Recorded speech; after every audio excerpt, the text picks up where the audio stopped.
Among all the negative numbers in the FY 2017 budget deal, there is one number that really stands out because it is a massive increase. The Legislative Services Bureau, which works for the legislature, saw a budget increase of 183.94%.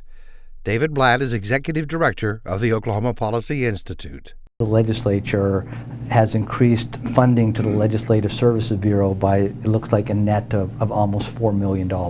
How is that being fair to the people when the legislature is increasing its own budget while everything else is being cut? Senator Clark Jolly says the increase is necessary because all the salaries of lawmakers are now paid out of the Bureau, but that still leaves $4 million extra. As I understand it, the Senate is taking a hit. We will have less money to work with next year, even with the shift to the LSB. I don't know if that's the same for the House. It's been reported that they would see an increase of $1.8 million, but I don't, or $1.5 million. In addition to their budget cut, Senator Jolly says the Senate took $1.5 million from one of their revolving funds and gave it to the general fund. But the House is apparently hurting for cash despite increasing their budget last year by $1 million. As I understand it from House leadership, the House is saying that they are to the point where they will not be able to provide salaries for their employees, or they would have to furlough their staff. Senator Jolly and others have praised this year's budget in part because it holds common education funding flat. But as it turns out, the budget for Common Ed isn't really flat. Senator J.J. Dossett is a former teacher. We're cutting a textbook fund, $33 million. We're cutting a public school activities fund, $38 million, and that doesn't sound very flat to me.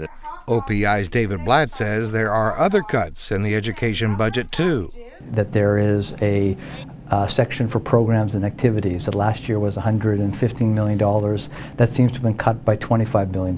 That's funding that goes for teachers' retirement, early childhood education, reading sufficiency. The Public Schools Activity Fund is a catch-all, including alternative and remedial student services, teacher retirement, pre-kindergarten programs, and intervention programs for infants and toddlers with disabilities. State School Superintendent Joy Hoffmeister says more cuts are also expected as other funding streams are reduced. A special state school board meeting is now planned for next month to try and figure out just how much money Common Ed will not have. Hoffmeister says this budget won't end the teacher shortage, layoffs, or 4-day school weeks. Much of the new revenues included in the FY17 state budget are based on estimates, something that may also impact Common Ed and other funding. I am crossing my fingers and hopeful that that revenue comes in as predicted. I know a lot of school people are going to keep a very conservative budget that they've already developed in case of a mid-year revenue failure. Sean Heim, executive director of the Oklahoma State School Boards Association, says with the budget cuts to other state agencies like the Department of Human Services, schools will now be left to pick up the slack. They spared common education at the expense of many other worthwhile programs which will impact our children. Our children in schools will have to have more wraparound services, provide more effort for those children. And high school students will also find their access to the state's career tech system dramatically reduced. Our partners in career tech, which serve thousands of our Common Ed students, there will be fewer opportunities for Common Ed students at the career tech centers because they've taken a significant hit. Then there's the budget for the Department of Human Services. As of June 1st, there will be no new working families added to the program that helps pay for child daycare. Agency plans also call for cuts in just about every department as it faces a more than $100 million shortfall. But that's not how the FY 2017 budget for DHS was sold on the Senate floor.